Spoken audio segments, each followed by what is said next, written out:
Welcome back to the channel and welcome back to another edition of the Spurs Chat podcast, where in this edition we'll be talking about Tottenham's 3-1 home win at the Tottenham Hotspur Stadium against Nottingham Forest. Tottenham Hotspur are back to winning ways. I can't tell you how pleased I am. Now, Harry Kane on the score sheet again today with a brace. The Tottenham striker has become just the third player to have scored 20 plus goals in 6 or more Premier League seasons. Of course, a goal for Heung-min as well. Richarlison was involved in all 3 goals for Spurs today, and a penalty save from goalkeeper Fraser Forster right at the end. Spurs remain 4th in the Premier League. Now, I've got 3 very special guests to talk about today's game with me. I've got actor Ricky Norwood back with us. Ricky, how are you? Oh, bruv, mate, I'm good. Wi-Fi might be a bit tough today, so I'm on location. But I'm good. Do you know what, mate? After the weeks and the months that we've had, we needed some type of result like that. And what gave me more confidence today was the fact that they stood up as a team and as men in that team, and you know, they didn't shy away from the poor results that we've had, but they wanted to do something about it. Evening, Kev, how you doing, mate? But yeah, they wanted to do something about it, and they showed up from minute 1 today from the bits that I saw. So that's what I'm really happy with today. Of course, there's bigger problems, longer term problems that I'm sure we'll get into, but look, it's all about that reaction today. I'm happy that Richarlison said what he said during the week. I'm happy that Conte said what he said the other day. I'm glad they've fired each other up. And it's not just words. They've come out with some action, and they've come out to back their own chat. Do you know what I mean? And to stand up and to stand together. And that's exactly what they did today. From minute 1, really. And so well done to the boys for standing up against that criticism and not folding and not crumbling like we've seen them do in the past, but they stood up against it and they came out with a good performance and 3 points. So happy days. Well said, Rick, and we will come to all of those points on Richarlison's comments, Antonio Conte's, etc.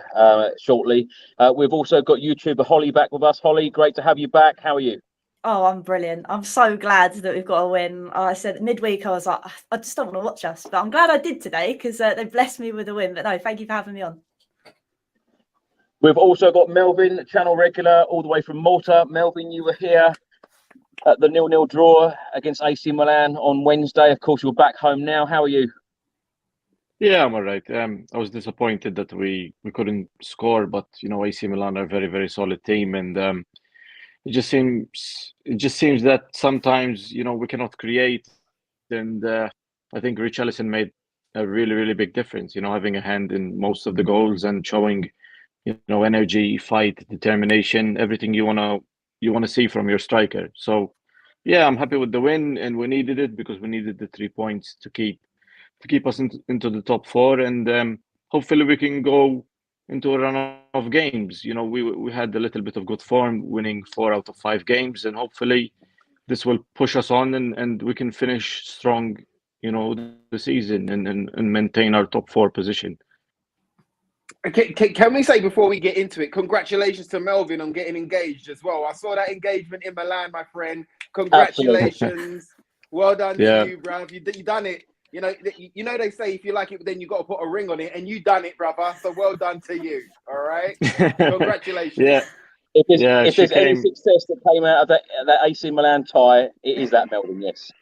Yeah. She was with me at the home match, and the people next to us were really friendly. She said she was amazed how friendly people were. When the guy next to me found out she was an AC Milan fan, I told him, and they spoke to her, they shook her hand, they were very friendly with her, and you know, even after the game they congratulated her, told her you played, you know, excellent and well deserved, and hopefully, yeah, she loves AC Milan obviously, but she really has a soft spot for Spurs, and you know, vice versa with me and AC Milan. I watched them a lot, and yeah, it was a special tie for us because obviously, you know, now we're engaged, and yeah, hopefully it won't take another 10 years until we play AC Milan again, and maybe this time we'll beat them.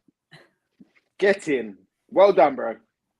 Ricky, let's start the show with you. Let me get your thoughts on today's game, because let's face it, these last few weeks have been pretty tough for all of us Tottenham Hotspur fans. Of course, going out of the FA Cup, the defeat against Wolves last weekend, drawing 0-0 here at the Tottenham Hotspur Stadium midweek, going out of the Champions League. It's been tough, hasn't it? So we need it today. Oh my gosh, it's been tough. It's been so tough. I mean, it got to the point where, you know, for however much I love and breathe this club, you know, every single day, like a lot of Spurs fans, we'll be checking every news report, everything written or said by Ali Gold, or every Twitter response, or everything, you know, every spare moment is put into Tottenham. And, you know, this last week where we've just crumbled and kind of gone into nothing. And every time that we needed them to step up, you know, to get through or to get on, or it was a game where we needed to win, we've flopped and we've folded. And to tell you the truth, after that Champions League exit, I had enough, bro. I had enough, and I let rip. Do you know what I mean? I had enough. I had enough of the tactics. I had enough of the negativity. I had enough of the no creativity. I had enough of the horseshoe play where they just like pass it back round. No, there was nothing there. Do you know what I mean? And I just started getting upset, and I started to get to that place where I don't care. I really do care, but I don't. You know when you're like, I don't care, but you really do, but I don't. Do you know what I mean? Like, get out of my life, leave me alone. So that's how I started to get, and I don't like being like that with my team. You know, that's why it was really important for those boys to stand up today. That's why it was really important for them to show us that they do want to fight for the badge, they do want to fight for the shirt, and they do want to fight for the fans. Do you know what I mean? And I don't really care about top four right now, because again, we got into top four last year. We've gone into the Champions League, and have we had a memorable moment in the Champions League this year? We haven't. The 2 goals by Richarlison against Marseille is probably the best memory we've got. But even in that, it's been a poor campaign. And every time that we've needed to show up, or we've needed a serial winner to kind of put his serial winning mentality onto this squad, I don't know where it's been. It's evaporated. So, look, we've been through a really tough time. Conte's been through a really tough time. The squad has been through a really tough time. All the coaching staff have been through a really tough time. So it was really important that they stood up today and showed us that they wasn't going to crumble, showed us that they do have some pride, they do have some integrity, and they do care about the game, the 3 points, the club, and the badge. And that was more important to me today than the 3 points. Holly, let's get your thoughts on today's game, because as I said to Ricky, it's been a tough couple of weeks, but I know none of us are going to get carried away by this performance and by this result. At the end of the day, a lot of people are saying in the comments, it's only Nottingham Forest, but we are still in the top 4, and that is the most important thing, because of course that is the best we can play for now this season. Yeah, because that's the only thing we've got now. I'm a bit like Ricky in terms of after midweek, I was like, I can't put myself through this week in, week out. It's draining. It really is. But like I said, it's only Forest, but hey, it's Saturday. It's not ruined.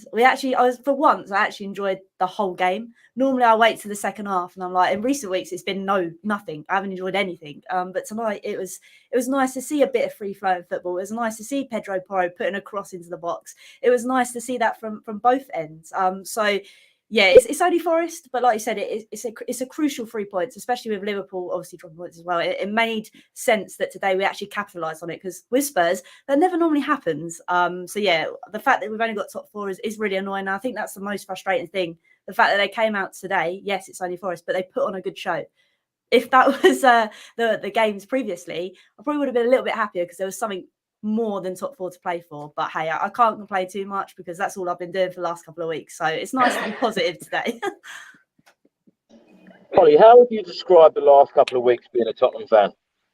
Rough. That's probably the easiest way to put it. It's been very rough. The fact that I know we're always the butt of every joke, but more so in the last couple of weeks, just because of how horrendous we've been playing, and the fact that you can see how toxic it is from top to bottom. I don't think there's one person to solely blame. I think it comes from all aspects. It comes from the players, it comes from the manager, it comes from the board, and I think it's just created one big mess. So yeah, it hasn't been a fun couple of weeks. Like I said, I like to watch football, yes, because it's nice to watch, but also because you have the potential to win something. And the fact that we can never get over this hurdle is so frustrating. But yeah, it's been rough, but it's a nice positive thing today to be like, okay, they do care, something has happened, but not to get too carried away with it. It's just nice to be like, oh my God, I can actually talk about a win for once. Melbourne, let's come to you. We certainly needed today, didn't we? We needed it. We needed the 3 points. We needed the performance. We needed to see some goals. Yeah, I wouldn't be surprised if we do something similar that we did at the end of last season. I think Conte, if he has a whole week to prepare for a match, which I think now he will have 7 days between every match.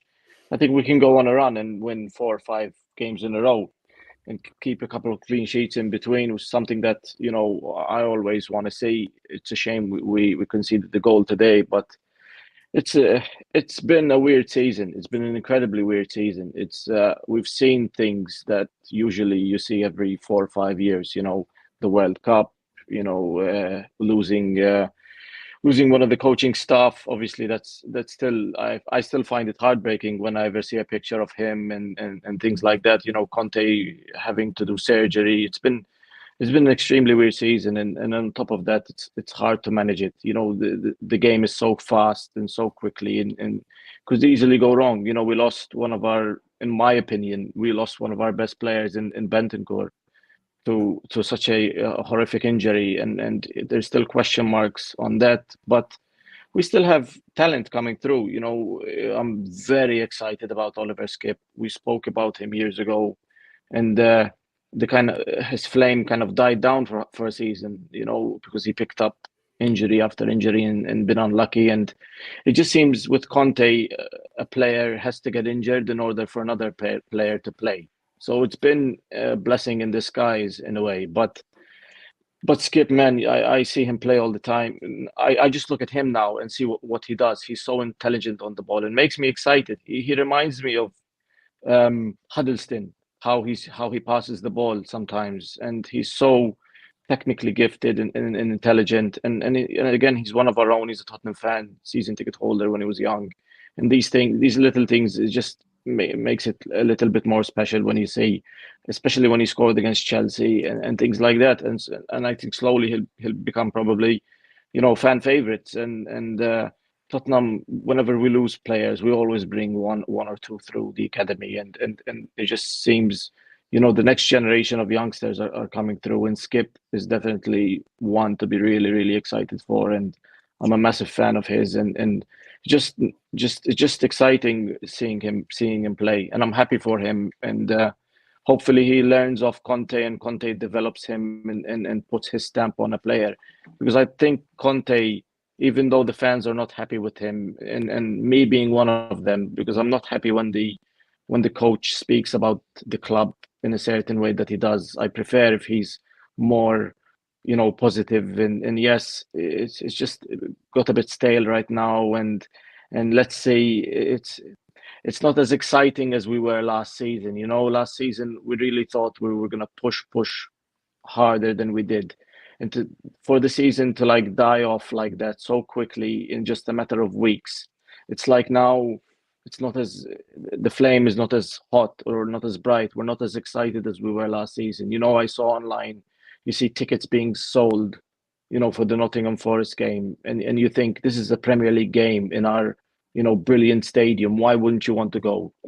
Me being an international fan, seeing 1 game, 2 games a season for me is magic, not along, I would never ever consider selling my ticket and not going to the game, even however poor we are. But we're still okay. I think we will be on track to finish 4th. I know I'm rambling on a little bit, but yeah, I'd love to see what you guys think as well. Well, there were a few empty seats today, but I've just looked at the attendance, 61,460. So not that many empties, really. Ricky, let's come to you. Roy Price writes on screen now. Yes, come on my side. I'm in love again, and top 4 is crucial. As I just said to Holly a second ago, top 4 now, the 4th spot in the Premier League is the best that Spurs can hope for, no matter who is in charge. We've now got 11 games left in the Premier League. How confident are you feeling right now about finishing top 4? We've already said it's only Nottingham Forest, and no disrespect to the Premier League side, Nottingham Forest. But it's been a difficult couple of weeks, as we've already spoken about. But right now, how are you feeling about the challenge for top 4? Honestly, Chris, mate, I don't care. And I know that sounds crazy, and especially for me, right? You've heard me speak this whole season, okay? But I think it's been such a turbulent, not couple of weeks, bro. If I look back, it's been the whole season has been turbulent. The preseason was turbulent. Do you know what I mean? Buying Jed Spence was turbulent. Starting the season, having games every 2-3 days was turbulent. Being a one half performance team, whether that was mostly the second half, but if we performed in the first half, then we didn't perform in the second half. You know, that's been turbulent. The World Cup's been turbulent. After that, as soon as Antonio Conte's come back, I felt it in my soul that something, and I said to you, Chris, I you know, pre-World Cup, I was like, Conte staying. After World Cup, I was like, some of these things he's saying in the press conference, I don't know. And I've been on the fence with it. And, you know, yes, we've had injuries. Yes, we've had losses within the coaching staff, losses within Antonio's life, and within, you know, friends and stuff like that. It's been turbulent all over the pitch. And every single time that, I mean, we had a fully fit squad for about 5 minutes before three people was out. You know, Hugo, Bentancur, and I can't remember the other one right now. But that, like, there was like 3 big players. Oh, Richarlison at that point. 3 big players out straight away. Do you know what I mean? Like, so it's been turbulent and it's been tough this whole season. And yes, the energy levels and the effort and the amount of games that these players have had to play, yes, agreed. But I've always tried to be an advocate of Conte and an advocate of this system, even though I haven't agreed with it as a Tottenham fan. But I'm like, okay, if this is what we're going to do, if this is the system we have to play to win or to achieve something, then I'm with it. I'm with Conte and I'm with the team and I'm with everything and I'm with this win now mentality. Let's go. If this is how we're going to do it, let's go. So it's only come to a kind of the crescendo these last couple of weeks, because we've had the FA Cup knockout, which we got knocked out of. We had Wolves, which, you know, first half we actually did play well and we actually was, you know, pushing and pressing high and doing, but again, flopped. And then the second leg of the AC Milan game, if you can't get up for an AC Milan game or a Champions League game, knockout game, if your manager can't transfer his energy and inspire a group of players that are about to go onto that pitch for a knockout game against AC Milan in the Champions League, then I don't know what was going on. And so after that, bro, I literally lost my head. I lost my head and I lost my heart. And I just started looking at things going, you know what, I've had enough. And, you know, nobody cares. You know what I mean? I thought that Conte was trolling us with the comments after AC Milan. When Richarlison came out with what he was coming out with, I'm like, he's right, but wow, Conte must have lost the dressing room here. So I'm thinking we're all broken and shattered again.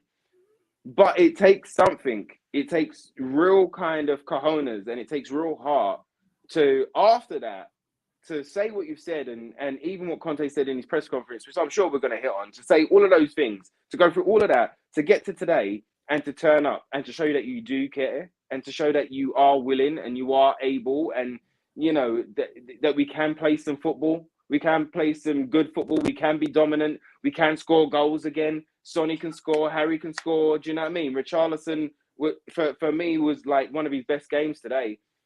He really had to back his chat. So it's been a turbulent season for us. And we as fans have been put through the ringer. Up, down, left, right. You know, crazy train roller coaster. So it's been really tough. And a lot of us are upset about it. A lot of us have had enough.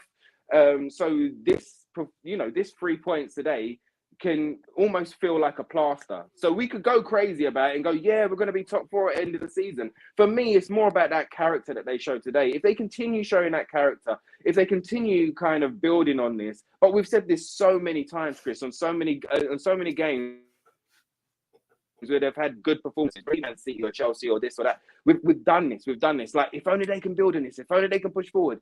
And it's like it's a little bit of a high and then 3 lows, and then a little bit of a high and then 3 lows. Do you know what I mean? And that's what's really frustrating. So for me, I can't get carried away and say, oh, top 4.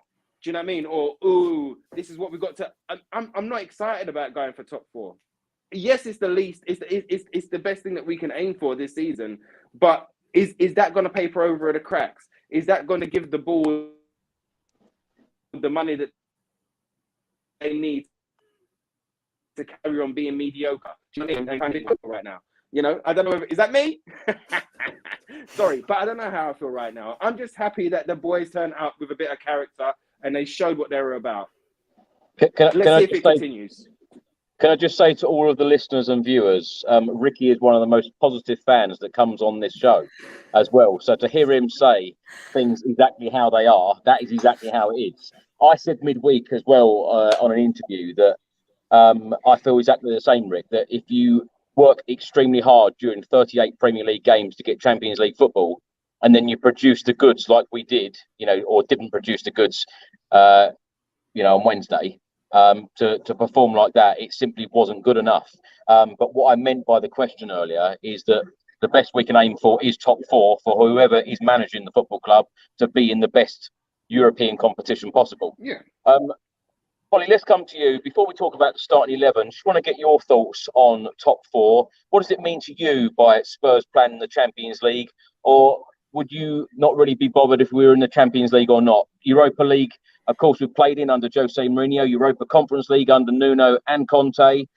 You know, some people are saying it'd be better off we had no European football at all and went for one of the cups. How do you feel about it?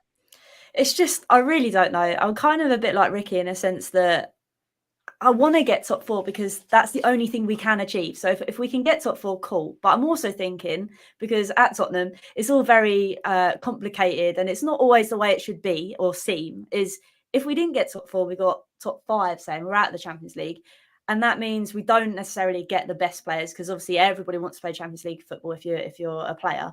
Would that mean it would then force the likes of the board to make those right decisions to be able to compete in it the year after and then be able to actually invest in a team so it's better long term? Because like Ricky says, we're plastering over wounds at the moment. If we get top four, is that going to continue? Or are the board going to be like, right, to cement our place and to get a trophy, because that's all the fans want, we need to do something. But we've been there before.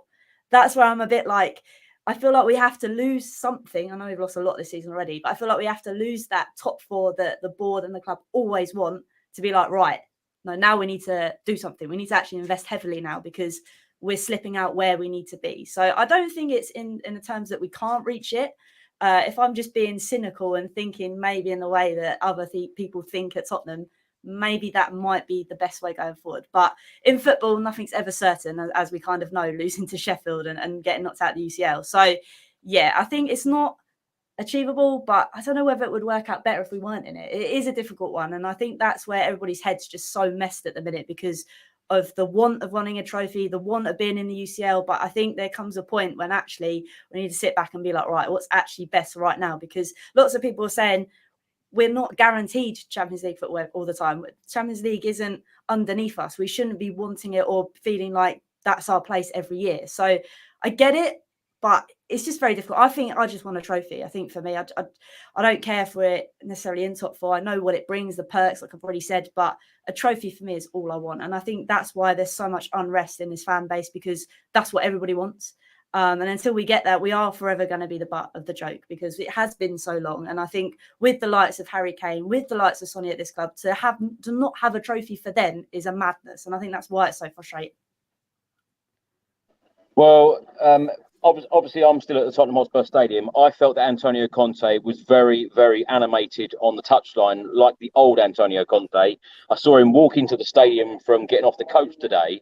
The fans welcomed him, even after all of the comments in the last 24 hours in the press conferences. Craig has very kindly given us a quote from Antonio Conte after the game. I'm happy for the response of the team and desire to help each other, to create a winning mentality, is to have players and sign players, but at the same time, it's important to create the spirit. Melvin, how are you feeling about the top four push, and what does the Champions League mean to you? I mean, Champions League is a massive, massive competition, and you want to be tested against, you know, the best teams. If you remember the first time I saw Tottenham play in the Champions League at the old White Hart Lane, how crazy and loud the stadium was. We played Inter Milan, we played AC Milan, we played really amazing games. We beat Real Madrid at Wembley, and you want to see our team play against the best. And And I feel this season we were lucky because we had, in my opinion, one of the easiest groups, and we just nearly got out of it. So, and we faced a really not poor AC Milan, but they were not in the best form either. I mean, they won the league last season, but they've been inconsistent this season, quite similar to us. And you could see it in the result because only one goal and they got through. And you know, you want to get top four, but you can kind of see a pattern with this club because every time a manager is underperforming and is not in that top four position, they get sacked. You look at Pochettino after the Champions League final, the team wasn't winning and we weren't on track to make top four, so the club sacked him because they wanted a quick response from the team. The same thing with Jose, the same thing with Nuno. So you can kind of see a pattern where the club cares about top four. And I think they get that Champions League money, that big burst of 30-40 million and all the other things that come with it, you know, the revenue from sponsorships and all the pints they sell and all of that. And so you never see us sack a manager when we get eliminated from the Carabao Cup or when we get eliminated from the FA Cup, because that's not the club's priority. And I think until that changes, I think we're going to struggle. I think until Levy will sit down with Conte or whoever the next manager is and say, if you don't win a cup or get at least to one final, you will be sacked at the end of the season. And that's the bottom line. And say top four would be nice. That's all I would say. But we have to start winning trophies. We have to make it our priority. And it just seems that Sheffield United game we rested for the league game and for the Champions League game because we thought these are our most important games. But we took our eye off the FA Cup. And the FA Cup, you know, Manchester City and Manchester United were the only big teams left. And you start to think, why didn't we play? You know, I'd rather have played a rested team against AC Milan and given Danjuma, Richarlison and Lucas Moura a start and get through into the next round. And honestly, on the day, I think they could have done something because in 90 minutes against AC Milan at the San Siro, we didn't have more than one shot on target. We needed to change something. And we shouldn't have played pretty much the exact same team and played the exact same system. I think the manager is a bit stubborn with his systems. And if you look at a video from Gary Neville from a couple of years ago, he predicted that Conte would do this. He will get the fans irritated. He would have problems with the board. He will play the same system. It will work in the beginning, and teams will get used to it. And then they'll know our set patterns and plays and passing. And Gary Neville said this about a year and a half ago, and that's why he didn't want him at United. Like it's something that's real with Conte. Even though I will always back the manager and I will always support the manager, and I'm a big fan of what he's done and what he's still doing, because the club needs to have, in a way, the bad guy that demands more from the club. We need better players. We need better recruitment. We need a better youth academy. We need all of these things. And if the coach, the manager, whatever his title is, if he doesn't demand these things and push harder for them, it just seems that the hierarchy of our club doesn't push further. You know, our motto is to dare is to do, but when it comes to thing on the pitch, we never use that motto. That motto only used for the stadium, the training ground, and the facilities, and our things with Formula One and concerts. We've been doing that. That's when the motto is used. It's used when it comes to those things, but on pitch things, on the pitch, I want to start us as a club, you know, to dare is to do. To dare is to do. It's just not.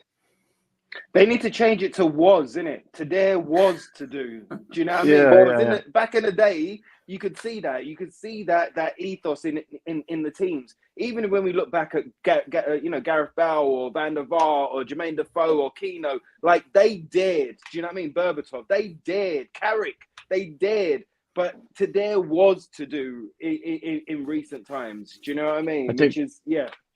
I think under Pochettino, I think we could have been proud of that motto, because he did push the envelope a little bit. He he did things that he made us grow as a club, and I don't think we've taken the next step yet. I think we're still stuck on and I think the last step is always the hardest. I think we've made steps forward as a club in the last 5 years, but it's just like you said, we take one step forward and like 2 steps back sometimes, and the top 4 obviously will make the next step a lot easier. So at this point in time, we have to celebrate the next victory, which will be, as a club, top 4. Top 4 will be a massive thing. You know, clubs like Newcastle and Liverpool are pushing hard behind us, and if either of them get Champions League football next year ahead of us, it could put us back further. Because if we go for a player and Newcastle go in for him, and he'll say they have Champions League football, they're going to be playing Real Madrid, Barcelona, or whatever, and I don't want to be playing in the Europa League, and it makes a difference. Champions League makes a difference. Before we talk about the lineup and the game itself, I just wanted to ask all 3 of you: are you Conte in or are you Conte out at the moment? Because this last week or so, and I know, Ricky, you know, you and I have been like Conte's biggest fans since he's arrived. We've both felt that he's going to deliver trophies and success at this football club. He called all of us Spurs fans impatient because we want trophies. He dissed the board as well. He spoke about players. Normally, when you've got to have somebody on side, and he's basically let everybody have it. So at the moment, you know, if you go on social media, there are a lot of people wanting Antonio Conte gone. I even saw comments today wanting, you know, Spurs fans wanting us to lose today's game, so Conte would probably get the sack. How are you feeling about Conte? I know we're going to talk about him in detail, but just give me a quick 1 or 2 sentences about, are you in or out? You know I can't do 1 or 2 sentences. Why did you do it? I'll try. You know what, bruv? Like you just said there. Look, see, I've already done 2 sentences already. You know what? Like you said, I was fully on the Conte train. I was fully on this win now manager. I was fully on the recruiting players on the win now. All right, but after that, on Wednesday, bro, I'm kind of Conte out, bro. The way that he trolled us, the way that he's been trolling the fans, the way that he's treated some of these players that have come in, Basuma, Spence, do you know what I mean? Even Danjuma right now, you know, you give the guy two windows and he doesn't want it. You know, if you bring in a player, it's just been chaotic.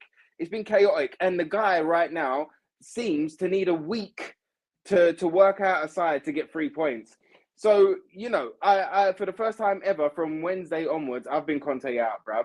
And before we get into it in detail, that's where I'll stay. But do you know what? Just to give you a little caveat, to the first AC Milan, I told you it wouldn't be 2 sentences.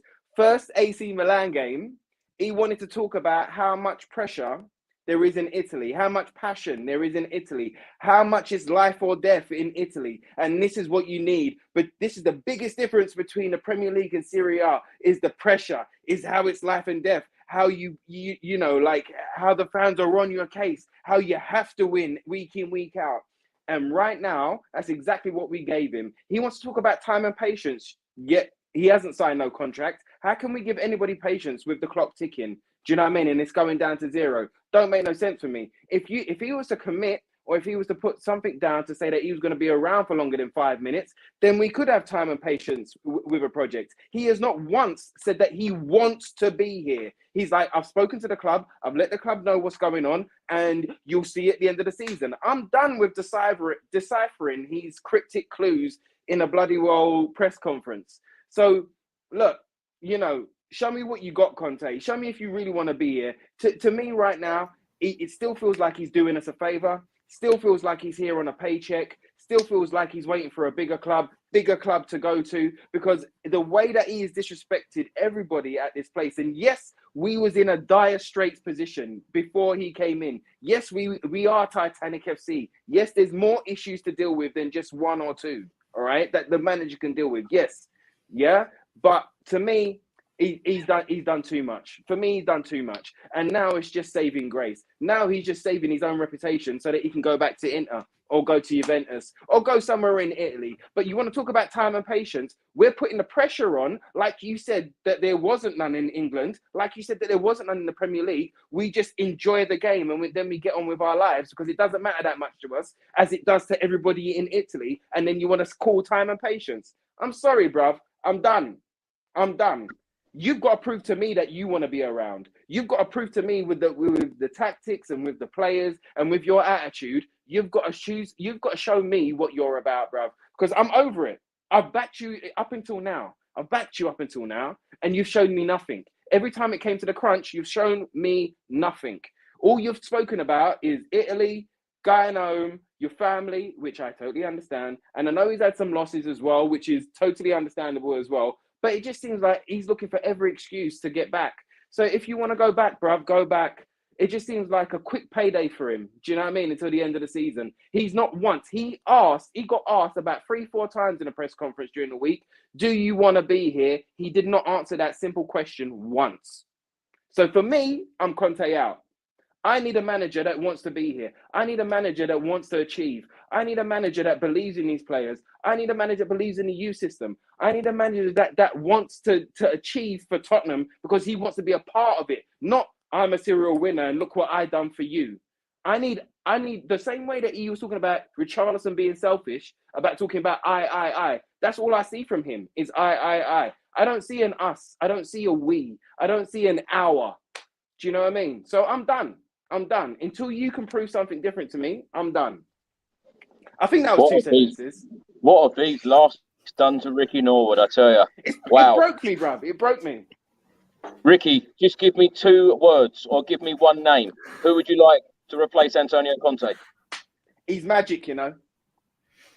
Holly, I hope your response isn't as long as Ricky's. Oh, no, trust me, I will only do a couple of sentences. No, I don't think I can top that, to be honest. To be honest, it's going to sound horrible and it's going to sound crap after what Ricky's just said, but I'm probably just going to sit on the fence because at the end of the day, I get what Ricky's saying. He clearly doesn't want to be here. But again, I can't discredit the fact that where we were before and where we are still now in terms of the fact we're out of cups, we haven't won a trophy. Top 4, okay, like we said, still pushing for it, but we're back where we were last season. We haven't achieved anything. But again, I'm sat here thinking, but look at the mess that Conte's had to deal with, and I've gone over my 2 sentences. But it's just a whole mess, I think, from top to bottom. So I don't know anymore. And I think I've got to the point where I'm just like, the board, Spurs, you do what you like. You're going to do what you like anyway. Holly, who would you like to see as next Spurs boss? I don't know who I'd like to see. And I know everybody's in the comments are going to be like, oh, you're a Poch hater, this, that, and the other. But for me, I think it's too soon to see Pochettino back. I think for me personally, again, like I've said, nothing's changed. What's going to be the difference? Poch comes in, great. We're going to have lovely football again. We may win something, we may not. Who knows? Like I say, football's a funny game. But is Poch really going to come back when nothing's changed? Like you keep saying, the furniture in this house, there's still some that's the same. Nothing has changed. So for me, I think not saying it would tarnish the history he's got at the club with Pochettino, but I just think give it a couple more years. We all want him back. We all love him. I'm not saying I don't love him. I just think right now is possibly one of the worst times, I think. I don't think it's timed right if he comes back now. Can you actually believe, though, Holly, you go from Pochettino to Jose Mourinho to Antonio Conte and trophyless under those 3 managers? It's honestly, it is. And the fact is, like we said, we had nice football under Poch. Yes, he wasn't back. That's probably the main argument. But let's not forget the players that he did have, and we still didn't win anything. Yes, obviously, he went so many transfer windows with no investment. And as we all know, you need investment. You need new players to freshen it up. And the fact that we're still sat here with some of those players he had, it just, for me, I just can't see him coming back now because I just don't think it's going to end well. I feel like it'd be the same story at the end of the day. Ricky, I don't know whether you're looking at all these comments, but people are absolutely loving your rant about Antonio Conte. Sending love. Mel, let's come to you on the same point. Are you Conte in or Conte out? Because another quote from Conte here after the game today: in England, you have to think about 11 strong players. You need 17 or 18. That's how you win. I'm going to go on a different direction. I'm going to say only by a small margin, but I think I would still remain as Conte in.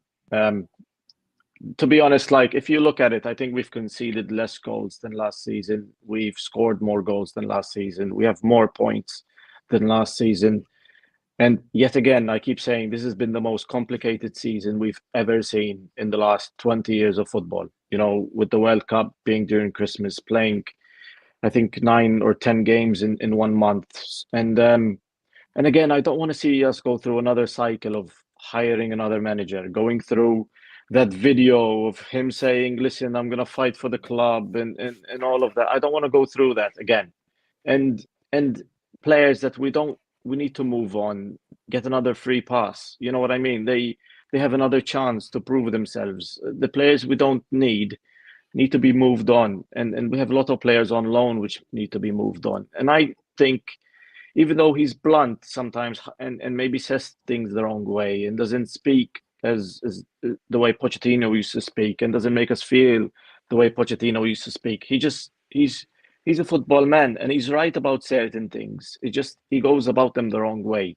And if he and I kind of enjoyed the jab Richarlison had about Conte. You know, he should have played me. Yes, I want to see that from players. And Conte, how he speaks to the media, I like it sometimes as well. You know, yes, he's controversial. Jose was controversial as well. Jose used to do it. You know, Jose sometimes take the pressure off players by saying crazy things. And why would I be? Listen, if I'm Conte in, it will only be 51-49. It's not by much, but because I've been slating him about many things. I'm sick of playing a back five. I'm sick about not having a creative midfielder. I'm sick of watching Harry Kane lose. I'm sick of a lot of things, and I'm sick of having a goalkeeper that makes mistakes. I'm sick of Son of not performing all season. He was the Golden Boot winner. And this season, he's done absolutely nothing for the team. Nothing. Son used to win the games for us on his own. You know, he used to have these performances where he would just be world class, and we used to just be like, wow, what a player. And this season, it's just been like, you know, it's just been horrible. And we're still in the top 4 position, yet we've been playing poorly all season, and we've not.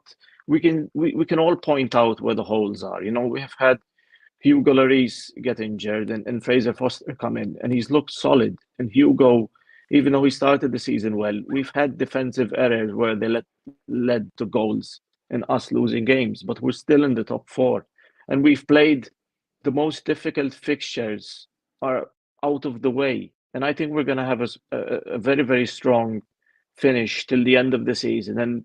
And the perspective might change a little bit. If we have a very, very strong finish and we're very close to Manchester United or whoever's in third, the perspective might change and the club might look at Conte and be like, yeah, he's a little bit crazy and cranky, but we have an option to go for another year. And we've already bought players for his system, and he likes Richarlison, and he likes Pedro Porro, and he likes Emerson Royal, who's playing well, and needs to be given credit too, because he's been the last couple of months, he was, you know, man of the match for the last few games after we slated him for so long and we abused him for so long. And these things take time, and Conte said that, I think, in the beginning of his career with us. He said it's going to take a couple of windows, and I think most of us didn't believe him for some reason. It's going to take years to transform the team. You know, it doesn't happen overnight. We're not Manchester United where we buy, you know, £100 million players, even though we want us to be. We want to buy, you know, 3 stars and pay 300 million. I wish we would do that. I wish we would go out and buy, you know, Gvardiol and Jude Bellingham and Declan Rice. I wish we were that kind of club. I think we have to be smart with our signings. And I think the progress Conte has made shouldn't be overlooked. I think we've made progress under Conte. And if another manager comes in, we shouldn't forget the progress Conte has made. Yes, the football isn't the best. It's not the best.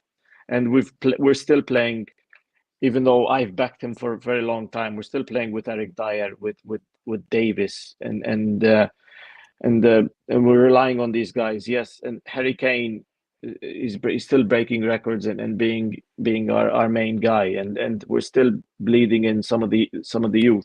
So it's just Conte does weird things. He wants to win now. He wants to win today. He doesn't have patience to bring in Jet Spence and have him make mistakes. He's not that kind of guy. I think Pochettino is that guy. Pochettino will trust the players and be like, I believe in you, but he'll make a couple of mistakes, but we'll see progress. Yeah, I didn't do it in 2 sentences, but I'm Well, this is I was going to say, my Melvin, side. I'm Conte still. I'm glad I said a sentence or two, because otherwise we'll be here all night. Yeah. I'm still Conte, and I always back the manager until he's on that seat, until he's on the touchline. I always backed him. Even Jose Mourinho, until the last second, I always backed him. And so I'm still Conte, but only by a little bit. Well, as I said earlier, Spurs remain fourth in the Premier League. We've now played 27, we've won 15, we've drawn 3, lost 9, have a goal difference of plus 12. We have 48 points. In the lunchtime kickoff, Bournemouth done Spurs a massive favour by beating Liverpool 1-0. They remain fifth, 42 points from 26 games. They are now 6 points adrift of fourth place Spurs. Now, Ricky, let's come to you. Let's talk about the starting 11 today that Antonio Conte put out against Forest. Forster in goal, the back three of Romero, Dyer and Lenglet, the wing backs Davis and Porro, in midfield Højbjerg and Skipp, the front three Son, Kane and Richarlison. Subs today Austin, Tanganga, Sanchez, Perisic, Sarr, Mundell, Danjuma, club signing Danjuma, I might add, Kulusevski and Lucas Moura. Now, Richarlison in the starting 11 today, Ricky, and I must say, I've got to say right from the off, Richarlison, my man of the match today. Mate, I thought he was on fire, and I thought that, he had a lot to prove. He had to back his chat today. Do you know what I mean? After having that outburst during the week, he really had to, if he got the opportunity to.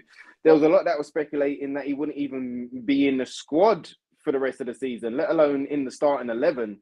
So for him to get a start, for him and Conte to go back and forth, for him to score that goal in the first 2 minutes, and the way that he smacked that goal was to shut everybody up. And I still don't know how it's offside. I mean, I saw it, but then the connection went, so I don't know.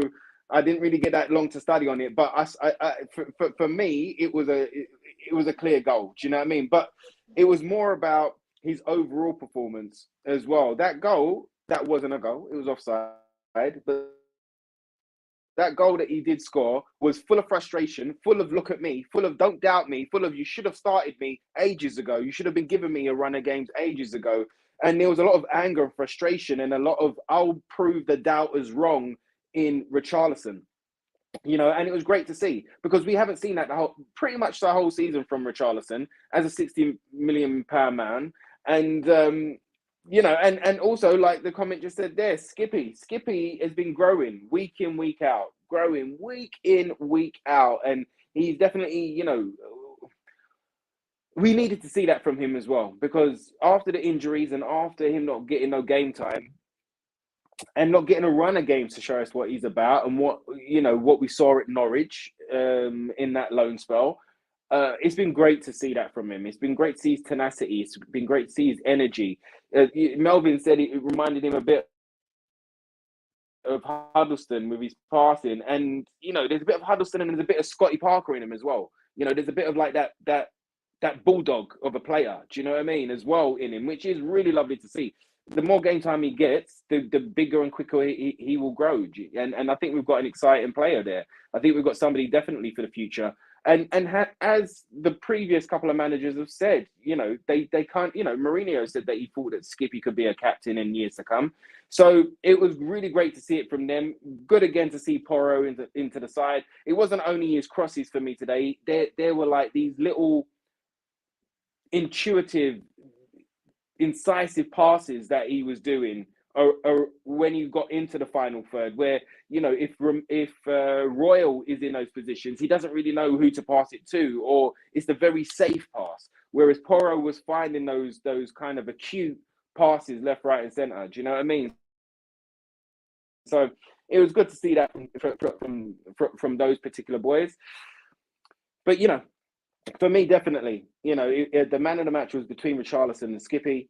But I was really happy to see that type of reaction from Richarlison. It's not just about words, it's about actions. And the moment that he got an opportunity, he came out to show. So that was really positive for me.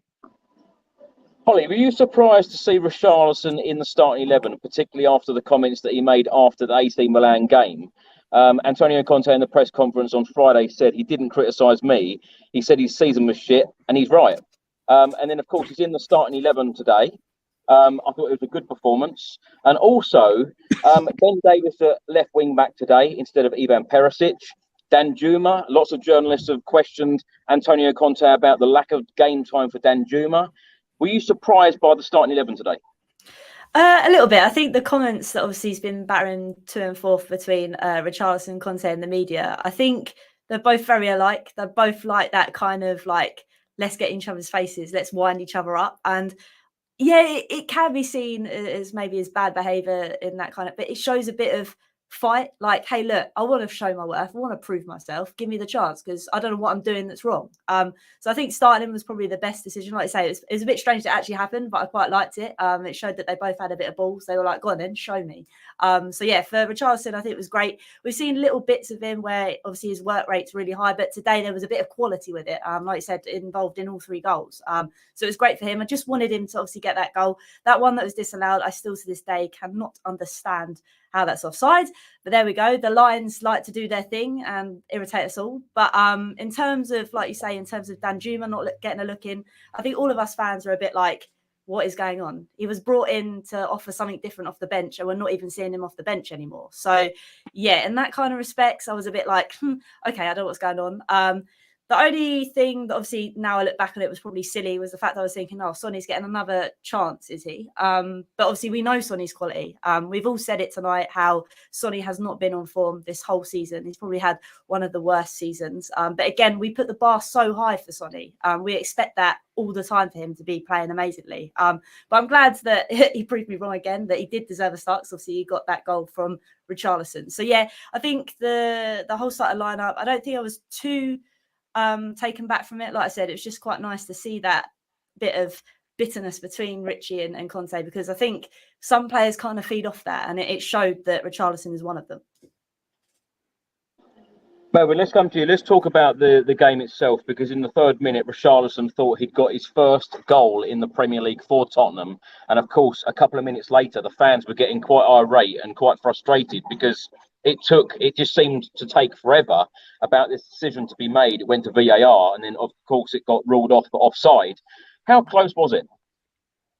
Yeah, I saw photos on Twitter and stuff. It was, you know, probably half a shoulder. You know, he was just leaning a little bit too much and went a little bit too soon. But yeah, what can you do? It was a good finish from him. But yeah, if he's offside, he's offside. You know, he could be by a hair, or it could be by a toenail, or it's weird. VAR. It's not really fair, and it should really favor the striker, because you want to see goals, and you can't really see what advantage did he gain from having, you know, a couple of inches onside or offside. But yeah, it's a strange one.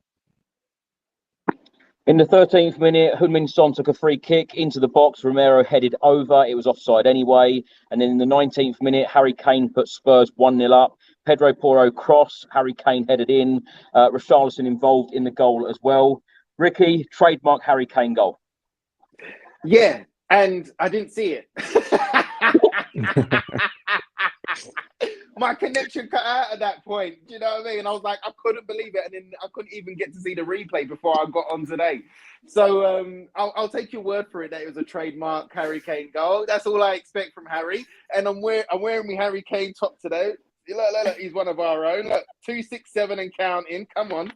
I don't know. So yeah, man, I love it. You can't even meet me in Watford, and you can't even watch the goals. I tried.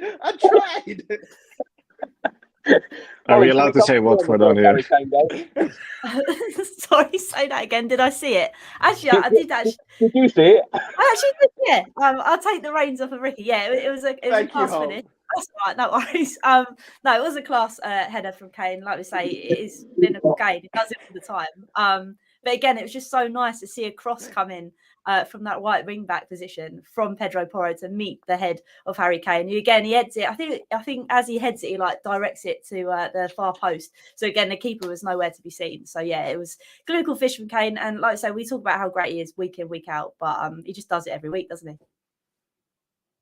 Holly, what did you make of Heung-min Son today? Because in the 29th minute, nice free kick from Heung-min Son over the top to Harry Kane, who couldn't quite connect. But, you know, we've all said it.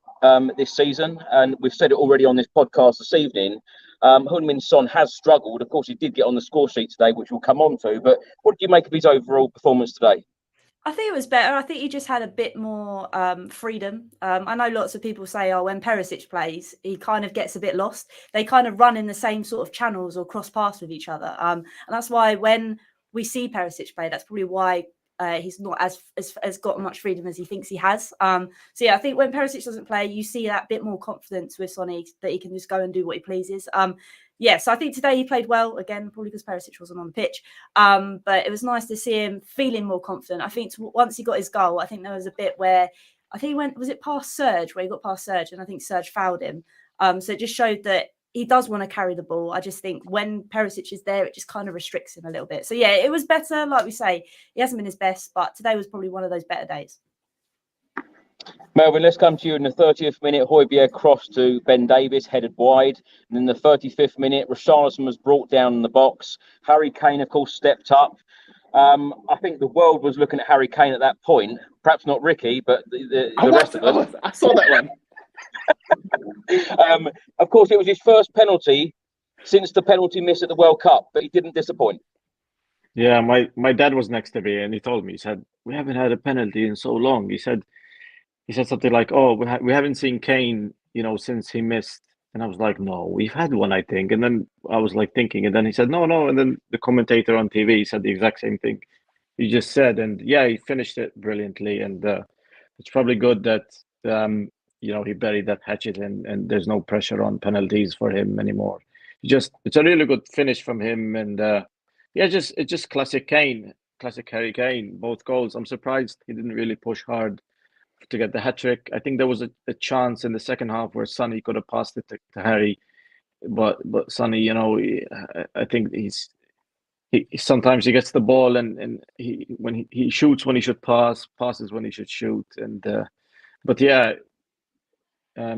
Harry Kane just 20 goals this season and getting closer to Haaland, and Haaland is just a machine, and I think it goes under the radar how good Kane has been this season because Haaland is nearly 50 goals or whatever he's on. But 20 goals is very good for a side that's not been playing really, really well. We've been up and down this season, and but luckily for us, he keeps scoring and hopefully he gets close to 25, maybe 30 goals this season, and his stats keep going up and gets closer to Shearer's record now, because that's the only thing he's looking up at. And Well, 6 minutes later, Harry Kane nearly had a hat-trick because it was a good cutback by Heung-min Son, but he tried to get the tap in, but it was cleared. A couple of minutes later, Pedro Porro cross, Harry Kane chance, headed wide. Ricky, Pedro Porro, what do you make of him today, and what have you made of his career so far at Tottenham? He's growing every game, and I think there's more confidence in him and within the side, learning everybody's runs and learning the rhythm of how the side play. I think every game he gets a bit stronger and a bit more confident, and we see him expressing himself a bit more as well. Also with the rest of the side around him, they're starting to understand his runs and his crossing ability and his passing ability and his attacking play. And we haven't had that for so long that I think it's taken a little time to adjust to that within the game. But I think that Porro is a very class player. I think that the more games he gets, the better he will be. And I think that he's growing week in and week out. He excites me as a player. I think he can create from nothing.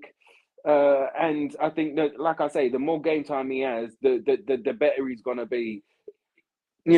For the end of this season, but definitely going into next season, however that's going to start as well. Do you know what I mean? However that's going to go. But these last games of the season, he's going to find that confidence. He's going to find the way, the rhythm, everything that I've been saying, so that it will just push him on every single game until the end of this season. And then I hope next season he just flies from the start of it. So I'm impressed with Porro. Okay, he didn't have the greatest of starts. But sometimes, it's tough. It's tough to come in January. Even though we played the same system at Sporting, it's a totally different club, totally different climate, totally different players, totally different requirements on those players, and a totally different kind of tactic. Even though it's the same system, there's different tactics and there are different ways of playing that system. So he's had to kind of bed himself in, and I think he's done well. I love his confidence. I love that he G's up the crowd. I love every time that we've lost as well that he's played, he's like, don't give up, never give up. You know, it's not just that's dry old back to work or we go again. He's like, he says certain things about like it's not over yet, which kind of is inspiring rather than a comment which is kind of downgrading. It's an inspiring comment. So I'm really excited to see what else comes from Porro. And that free kick that he took, even though Harry Kane took the second one, I can't remember what game, maybe 2 games ago. Well, I think it was Wolves, yeah. But that free kick he took, I'm like, oh, it looks like we might even have a free kick taker. So as long as Harry lets him have those free kicks, I think that we might even get a couple of goals from them as well. So that's really exciting. He's a really exciting player, and I'm looking forward to seeing more from him. Would you start him next game? Would you start Pedro Porro instead of Real? Yeah. Why not? Yeah, I don't think you change a winning team. I think he has to keep the same. I think he has to keep the same lineup, same thing. I've got to say though, Melvin, it's nice to see a right wing back actually putting crosses in. We haven't seen that for a long time. Holly, let's come to you. At half time, of course, Spurs were winning 2-0. Nottingham Forest didn't even have a shot on target in the opening 45 minutes. Although in stoppage time, John Joe Shelby did have a chance, but it was deflected wide. At half time, Spurs already had 8 shots to Nottingham Forest 1 on target. Spurs 3, Nottingham Forest 0. How are you feeling at half time? I was actually happy for once. It was quite nice to actually enjoy watching Spurs. Like I say, I mean, it's been quite rough for a couple of weeks. So to see that kind of performance, you're like, oh, okay, what kind of sorcery is this? But no, it was quite nice. Like I said, we've managed to get 2 goals. We were clinical enough to get those 2 goals. And I just expected more of the same second half, which I think is the first time I've probably ever witnessed that. I know we've had some good games like Chelsea and City, but after the results we've had, I was thinking there's no way we're coming back from this. And we somehow did in that first half. So, yeah, I was quite happy. Holly, were you surprised on how poor Nottingham Forest were today? Because it did take until 61 minutes until they had their first shot on target, which didn't really phase Fraser Forster. It was straight at him. No, it was quite strange. I think as a Spurs fan, you're kind of at the moment used to teams coming at us and we're not really knowing what to do. So for them to kind of, it almost felt a bit like how terrible West Ham were. And I know they had a bit more of like, they should have been up for it because it's West Ham against Tottenham, but it kind of felt like that. It just felt like they weren't really about it today, which was quite strange. But hey, I'm not going to say no. I wanted not a 2-0 up at half time. It was quite nice for them not really have anything to say for what they've done. Melvin, let's come to you in the 62nd minute. Spurs went 3-0 up. Of course, another involvement for Richarlison. Richarlison assist this time. Heung-min Son with the goal. Great to see a smile back on Heung-min Son's face. Yeah, it's good to see him score. But I don't know, it's been a really weird season for him. And he's not been the Son of last season. And I don't know what's changed, really, because we're pretty much the same thing, same system. And he started poorly and just kept going. And we thought he might be played, back into form because he's had the game time. And it's been, he had really bad face injury, which shouldn't be, I think it affected him for a while. And he went to the World Cup, came back, and it's just. I think if he scores the next game, you might start to think, okay, maybe Son might be on track to being the old Son, and maybe he can push on from that. Hopefully, he can do that and continue scoring, which is what he does best. I don't think he plays best when he's back to goal. I think Richarlison's link-up play is really good, and I think Richarlison even makes the people around him play better, and I'm happy that he dropped Kulusevski, because Kulusevski needed a rest or needed to be dropped, because I think sometimes if you're always chosen and always played, you might get a little bit complacent think your position is solidified in the front three. But yeah, and maybe your levels drop a little bit. And he needed this goal. I think he needs a couple of more to bring his confidence back. And he has the quality, because we all seen what he can do, and we've all seen, the documentary he did with his father, and how hard he trains him, and how hard he pushes his son. And yeah, we all know how much quality he possesses on the ball. And this season he's been unlucky, because sometimes, maybe a poor touch. He was really, really poor against AC Milan as well. So to score today was good for him. Ricky, let's come to you, because let's talk about Fraser Forster. He had a very, very quiet game. For the last 15 minutes, he was called into action quite a lot. In the 76th minute, he made a fantastic reaction save. Nottingham Forest had a corner, headed towards goal. What an incredible save from him. Fantastic save, bro. Fantastic save. And again, this is what we wanted to see from a number 2. But the fact that Forster's come in and Lloris ain't there, and he's had to take up that responsibility. He knows he's going to be the number 1 now until the end of the season, basically. And for him to get a run of games, to get a rhythm, to get that kind of match sharpness that a goalkeeper needs as well. I think that culminated today. I think he's another one that stood up today. Not only that save, but look at the penalty save, in extra time. I mean, I thought it was a silly penalty to give away in that extra time. But you know what? Forster stood up, and even though there would have been a couple of seconds left, Forster stood up and made sure it didn't go in today. So all you can do is kind of give him a clap. Yeah, I tell you, there was one thing that I saw that really impressed me. And it was only a small thing, but we was playing back to the goalkeeper. I think it might have been in the first half. I can't find it now in my head. But basically, all he done, the ball came to him, and he kicked it first time with his left foot to Pedro Porro. No, yeah.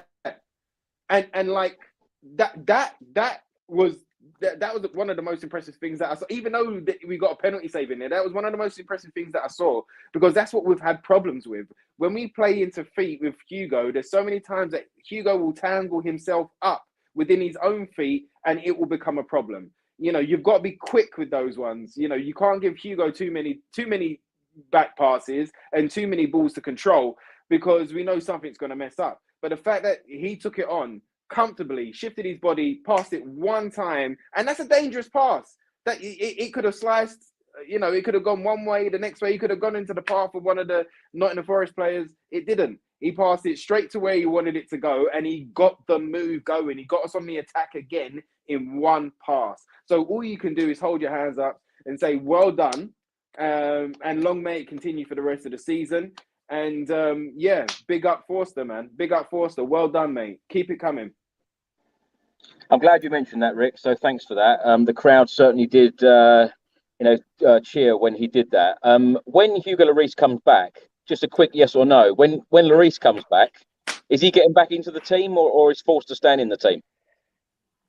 Holly, he's asking you, babe. Oh, sorry, I was miles away then. I was trying to think. Sorry. I think... wasn't, but you can answer. I got away with it, Holly. I got away with it. I passed it on. In terms of form, I'd say I'd keep Forster in, but we all know that's not going to happen. As soon as Hugo Lloris comes back, he's going to take that place back, because it's Hugo Lloris, which sounds annoying, but I think that's what's going to happen. I mean, Forster's done brilliant. He stepped in. I think the first couple of games I was a bit like, oh my days, this isn't going to look pretty. But he's coming in his own. I mean, that penalty save today was class. I don't think I've really seen Lloris done. I know he's done one against Arsenal, but again, I feel like that save did us justice today. It was brilliant. But no, I think Hugo Lloris, once he's better, will come back in, unless we look to ship him off in the summer, which I think we should have proactively looked for last summer, but that wasn't the case. But there we go. Lewis writes here, I'm still Conte out regardless of the result. Lewis, we have already spoken about Conte a little bit, but we will talk about him again shortly. Holly, let's stay with you, because I want to talk about the goal that we actually conceded in the 81st minute. Corner headed in by Joe Worrell. What did you make of our defending for that corner? Because it's so frustrating. You have a game like this. We're very much in control of the game. As we've mentioned, all of the close chances in the game so far, Forest didn't really create a great deal, and then we concede a goal. We always have that lapse of concentration, and I think that kind of highlights our defence. As long as I've known Spurs, we've kind of always had a bit of a shaky defence, maybe bar Big Ledley King with his knee and stuff. But other than that, we've always had a defence that's kind of like wishy-washy. It's never 100%. And those moments like that in those games when teams aren't getting in control of the game, aren't having shots on target, to get a corner like that and score from it just kind of highlights how our players can just easily snap off like that. I mean, I've just bigged up Forster, but maybe him coming out the way he did probably wasn't best if he was never going to reach it. If there's lots of players in the way, maybe he could have stayed on his goal, considering the fact that obviously the player that scored was back post unmarked again, which was a bit strange. So yeah, it is frustrating. It kind of happens all the time with Spurs, that snap off of concentration. But yeah, it was frustrating, but luckily for us, it didn't really matter too much. Melvin, let's come to you. In the 85th minute, Kulusevski and Lucas Moura come on. Richarlison and Heung-min Son went off.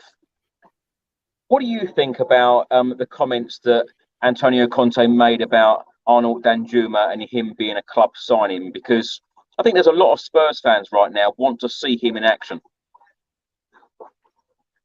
I don't know. I honestly don't know. I don't know if he's still the player he was maybe last season, because he had a couple of injuries in the beginning of the season, but he was really good in the Champions League. I mean, he was scoring against Bayern Munich and Juventus and very, very, very, very strong opposition. And I don't know how all of a sudden, he's not Jet Spence, is he? He's played in the Champions League. He's experienced. He's not a young guy. I think Conte sometimes is strange with these things. He'll play a player when his hands are tied and he's forced because of injury, but he won't play anyone into form. I think Pochettino used to be very good at that. He used to, rotate and keep everyone with decent amount of minutes and a decent amount of running in their legs, where if we needed them, they will come in and do a job. Whereas Conte, if we have an injury and all of a sudden Danjuma has to play, he's not played any football for about 2 months, and it's not really smart from his side. Richarlison, he should have used him better sometimes in and out of the team. He needs to rotate and use these players. And if he did, we could have seen maybe potentially a different side of Danjuma. Maybe he would have been a lot sharper and could have used them against Sheffield, or could have used them against AC Milan, could have used them in different games. And it's strange. It's really strange. It's something that I think a lot of coaches have to do in a way. You have to play your bench and the experience that he has. It doesn't make sense. It doesn't make sense how he would justify, just say, "Oh, he's a club signing, I didn't choose him."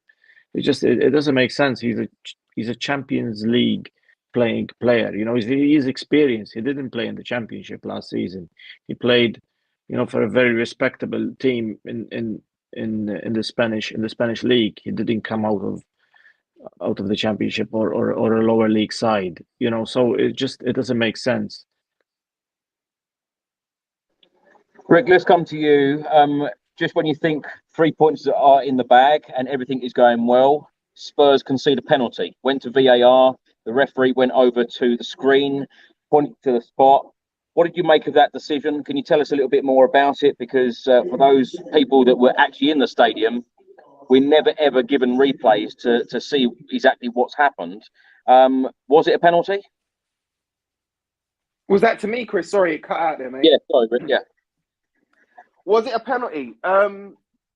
Oh, the handball. Okay, so basically what happened was that the ball was fluffing about in the box and it hit Kulu's hand, although Kulu did have a bit of a swipe with his hand.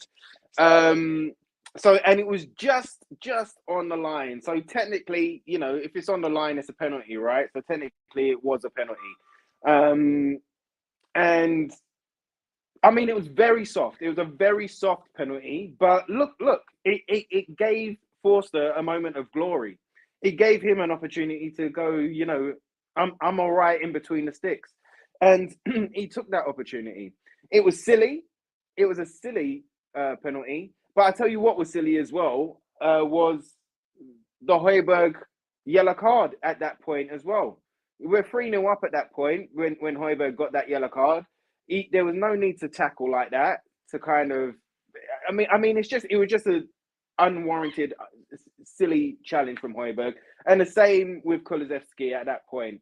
He was very anxious and determined to kind of show something in those 10 minutes that he came on for, and I think I think he was just too armsy. He was too energetic. He was too kind of wanting to clear it and panic and kind of get there and turn the defense into attack, and arms were going everywhere. Hit his arm on the line, penalty. So yeah, it was a penalty. There you go. Ramadan just said there, 100% penalty. Who came in with the comment. So yeah, bro, it was a penalty. But again, look, we got a moment to cheer instead of a moment to hold our head in our hands and kind of worry about the last 30 seconds again. We got a moment to go, come on, let's go. Well done, Forster, again. Holly, let's come to you. Let's talk. That's all right. Holly, let's come to you. Let's talk a little bit about Antonio Conte. No. Because, of course, in the last 24 hours, he has said an awful lot. As I said at the start of the stream, I think he's upset a number of Spurs fans. I think he's upset the board. I think he's upset some of the players. What have you made of all of these comments? Because, as Ricky rightly said, some of the journalists very well put yesterday asked him very direct questions. Do you want to be here at the football club? He avoided the questions. He didn't answer. What have you made of all of these comments in the last 24 hours? It's just an utter mess, isn't it, really? I think he's thrown his toys out the pram because lots of people are saying that he wants to go. But obviously the man at the top probably doesn't want to do that because he has to pay a payout. So I think it's kind of like stalemate at the moment. I agree. I think you shouldn't be talking about the club like that you're employed by. At the end of the day, sadly, yes, you've taken the job up. You can't throw your toys out the pram when you feel like it. So in that kind of respects, I think that has ticked me off. But it also goes with the fact that we obviously got knocked out as well in the cup, which has also ticked me off. So I think at the moment it's just one big, massive mess. And I think lots of fans, rightly so, should be ticked off by what he said because it's true. He shouldn't be coming out and saying things like that. But then when you see the likes of Richarlison saying how it is as well, it kind of puts back into perspective that, hang on a minute, everybody in this situation is involved. So I think it's quite hard to be like, well, it's all Conte's fault, it's all the board's fault, it's all the players' fault. But yeah, I just don't think he should be spoken the way he's done. But again, if you don't say something, nothing gets done or changed. So again, it's just a stalemate wherever you look. Melvin, Antonio Conte said, I think I do my job and everyone has to do their job. I think that I have a career behind me and the experience to try and make the best decision. I repeat, you can accept or not. He also said that the club have the patience, but the fans do not have the patience. I asked for their time. There is no patience. The fans want a trophy. They have no patience. How do you feel as a Spurs fan being told by Antonio Conte, you have no patience? I think my girlfriend gets pissed off because I have too much patience, but so I don't know. I'm not maybe not one of those. 15 years without a trophy. Yeah, my first season watching Spurs, we won the League Cup, which was in 2008. My dad converted me. I didn't follow football until I was about 13 years old, 12 years old, something like that.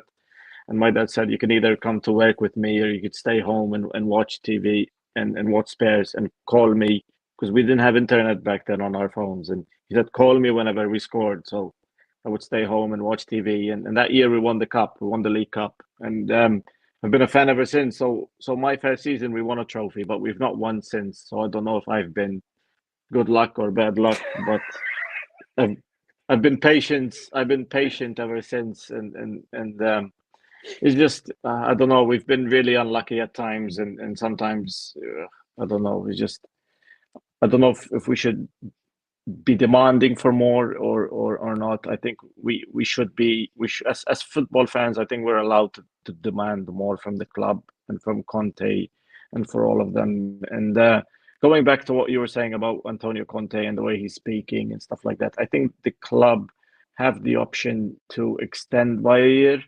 I think they have the option. And if you think about it, if Conte really wants to leave, and the club have the power, because they can extend by a year, if that's correct. If they have the power, Conte is going to do these things to generate friction with the club, or generate a bad vibe with the fans, so the fans will understand if the club choose not to extend. It's just this weird chess game that right now they've been playing. But we have a season going on at the same time, so it's just strange. And if you think about it, if Conte really wants to leave, he misses Italy, misses his family, and wants to return to Serie A, which I think isn't as difficult league as the Premier League, in my opinion. He could go back to Inter and they will accept him. He could go back to Juventus and they will accept him. There's teams in Italy who will take him back, and or even Roma or anyone. He's been to a couple of football clubs where they will take him back. If he stays with Spurs, I will be happy, as I said, because I don't want to go through that cycle of getting another manager and all of that circus. But it's just a weird position to be in until the end of the season. And like I said, he's probably just doing these things so the club won't trigger that clause into next season. Ricky, Conte also said, I see the environment has no patience, or the environment does not want to see the reality. The club knows very well what the situation is, and they know my thoughts. How does that make you feel? And when I asked you earlier about who you'd like to see as the next Spurs boss, you said Mauricio Pochettino. If Pochettino did come back, what changes? Okay, I don't know which one to answer first. Let me start with Poch, because he puts a smile on my face. So the thing that would change with Poch, the first thing that you've got to remember, there you go, bravery. First thing that will come back is bravery, okay? And the bravery that he would instill in every single man, woman, and child that are within that club.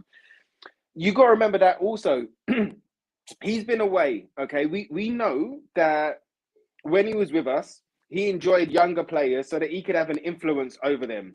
Okay, if you get established, really big stars, it's hard to coach them. It's hard to kind of get them to do what you're asking them to do. And that's been backed up by Conte as well. When Conte spoke about Harry Kane, so he was like, this Harry Kane's a world-class player, but the way that he trains, he said this earlier in the season, he was like, the way that he trains is unbelievable. Conte said he's been with players who are of status that feel like they don't have to train because they're so high in status and they're so good at football that they don't have to train, or don't have to train that hard. But Harry Kane is that guy that does train that hard. Now, so Conte coming to Tottenham, the first thing he would do was raise the bar and increase bravery. He would sort it out from the inside out. I would also give you the example of Eddie Howe. When Eddie Howe had that break from Bournemouth and he's gone into Newcastle, he had time to work out what his philosophy was, at where to tweak, where to go. And I believe the same thing in Poch. While he was at PSG, dealing with those egos and those talents and those abilities, I think he learned a lot. And I think that he loves Spurs. I think he was heartbroken to leave Spurs as well. And I think that he's been thinking about us for a long time. And I got this feeling in my soul that he's got like a master plan for us. Do you know what I mean? How to switch your side into a forward football playing side, into an attacking side, into an exciting side. So for me, a lot of things would change, but obviously the one thing that wouldn't change would be leaving, all right, and would be the board. And that's where this comes into play, all right? The board would have to eat some humble pie and take a couple of hits, say that, all right, Poch, we was wrong in this and we was wrong in that, and we appreciate you coming back. And we would have to go through a period of time as well with Poch, of a transition again, which, like Melvin, I'm tired of as well. But if this is the betterment for the future, then I'm prepared to go through it. In Poch's first season, it took him one season to sort it out and for people to get used to the training and used to the tactics and used to the demands that were put on those amount of players. So I assume it'll probably be the same, because over the last 4 years, it seems like it's been a waste of time. We've gone to win now managers. and we've gone to systems that don't really suit us. We've gone to a pattern of play that doesn't really suit us either. It's not good on the eye, it's not good on the ears, it's not good on the heart or the bloody well soul. So we have some good results, but it's not really what we want to see. And I think Poch would bring all of that back. Plus, he's somebody that cares and loves not only us, but the club and the badge, and and somebody that is that passionate. I've never seen another manager cry for us. I've never seen another manager be that excited as we was. Look at that night in Amsterdam. Any other day, we're going home. We're going home. Do you know what I mean? Look at that. But that night, Lucas scores 3 goals in the last couple of minutes, and oh my God, and look at that reaction. I've never seen a reaction like that from anyone, any manager that has got that is a Tottenham manager. So that there's loads of differences, and I could probably go on for an hour speaking about Poch, but that's what I do think that would change, because Levy would have to change his approach and eat some humble pie and make sure that he gets backed. And I think Poch would have a master plan for us to play exciting football. With Conte, the guy does my nutting. Like I said, he wants to talk about time and patience, yet the clock's ticking on his contract. Where has he shown us anywhere to be like, oh, we can put time and patience into you? He hasn't. Like I said earlier, he's been asked many a time, do you want to stay? He can't answer that yes or no. You see, like your yes or no questions, and I avoid them. That's how Conte tries to avoid those type of questions. And I think you're very similar, Rick, yeah. I know, right? But I think he demeans the squad as well. The way that he's like, every time we go up against a big side, he's like, oh, AC Milan, they just won the title. They're so great. And, oh, who are we to expect to win against them? Oh, Chelsea. Oh, look at them. Look how much money they've spent. Oh, who are we to try and expect against them? Oh, look, we buy these little players and we try to do the best with these little players. But look, they've got big play. Like all of this talk, I don't like it. And you want to talk about time and patience, bro. Like that example I brought in earlier about when he was in Italy and it was the first leg against AC Milan, he tried to say the biggest difference between England and Italy was the pressure that was put on by the fans, how it's life and death. So do those Italian fans, do they have patience? Or do they not have any patience and put the pressure on? So forget saying the fans don't have no patience. We're putting the pressure on. You want pressure? We're putting the pressure on. Show me what you got, and I'll stop there. Well, last question for you all. We're next in action next Saturday against Southampton, who are, of course, bottom of the Premier League right now. They've played 25, they've won 6, they've drawn 3 and lost 16. They only have 21 points, sat at the bottom of the table. Their last 6 games, they've only won 2 and lost 4. Holly, how do you feel ahead of this game, and what's your score prediction? Well, personally, I hate Southampton because all my mates are Southampton fans as I grew up in Southampton. I'm a Spurs fan because of my dad. I think it was a curse. But anyway, back to the point. I want to beat them because I can't stand them. Or I know it's away. They're bottom of the league, so it must mean we beat them. But with Spurs, that's never easy. I'm going to say 2-1. To Tottenham, just because I think after this win today, it will put some momentum into us. And I know I probably say that every time after we win, but these games are the games that we have to win if we are playing for top 4, which I think we all would like to achieve. I know I said something different earlier, but in terms of what everybody wants, we want to reach top 4 because that's all we've got to play for. But again, we'll have a bit of a leaky defence, so we'll definitely concede, but I'm going 2-1. Melvin, what are you going for? I'll go for another 3-1. Ricky, these are games we should be winning. Yeah, we have to win.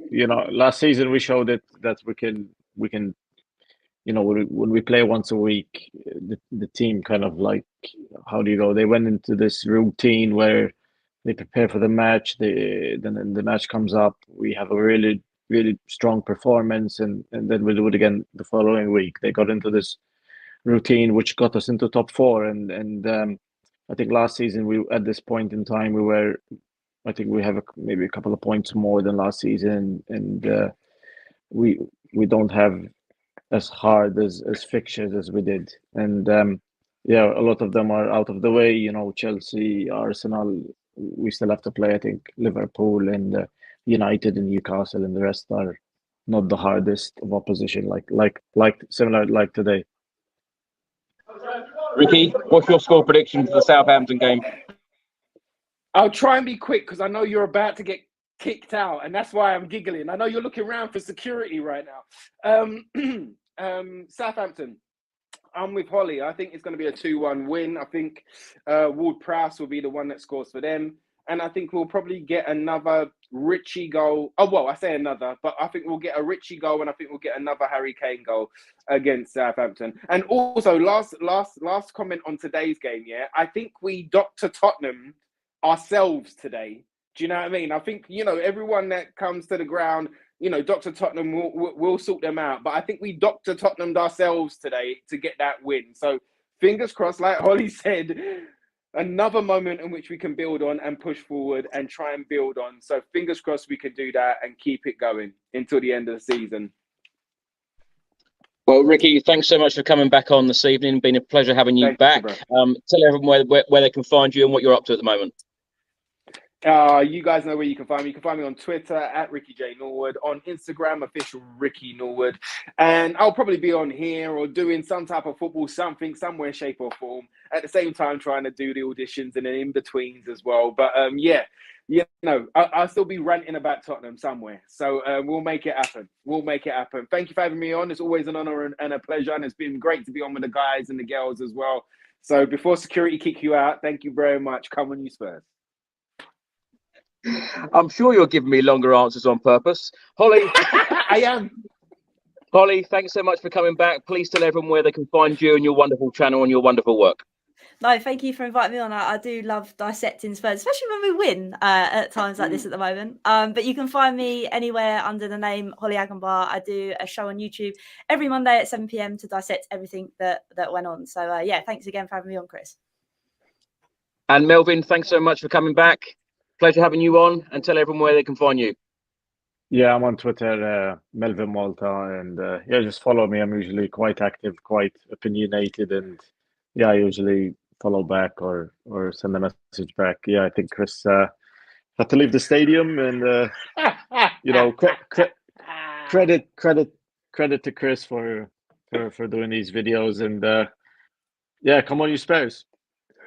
He's getting escorted out. Can you see him? I'm getting escorted out, literally. Yeah. Yeah. Quick, wrap it up. Well, thanks so much for watching, everyone. Thanks for listening. If you don't subscribe to the channel as yet, please do hit that subscribe button, and I'll see you again soon. Come on, you Spurs. Come on. Come on, you Spurs.